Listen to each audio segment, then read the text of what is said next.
اکرم صلی اللہ علیہ وآلہ وسلم نے صحابہ کرام کو یہ فرمایا تھا، الصوم جنہ، روزہ ڈھال ہے۔ یہ مبارک وقت گزر گیا، لیکن کیا صرف رمضان المبارک کا روزہ ہی ڈھال ہے؟ آج بھی وقت ہے کہ ہم اس بات کو سمجھیں۔ اگر کوئی اپنی قلبی تربیت کرنا چاہتا ہے، دل کو اس قدر ملائم کرنا چاہتا ہے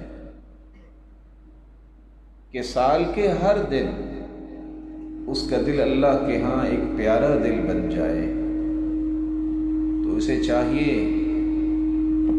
کہ وہ ایام بیس کے روزوں کا اہتمام کرے، کیونکہ رسول اللہ صلی اللہ علیہ وسلم نے فرمایا، جو چاند کے 13، 14 اور 15 ایام بیس کے روزے رکھتا ہے،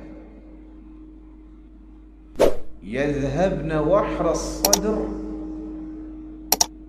اگر کوئی شخص کوشش کے باوجود بھی اپنے دل میں کینہ، بغض، حسد، عناد، عصبیت، تعصب، غصہ نہیں دور کر سکتا، تو ان 3 روزوں کا اہتمام کرے۔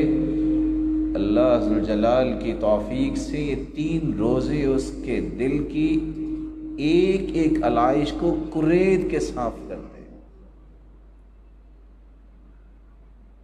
رسول اللہ صلی اللہ علیہ وسلم نے اس کی حدیث کے اندر روزے کو حصن حصین کہا ہے، وَهُوَ حصن من حصون المؤمن۔ مومن اپنے آپ کو روزہ رکھنے کے ساتھ قلعے میں لے جاتا ہے جہاں دشمن نہیں پہنچتا۔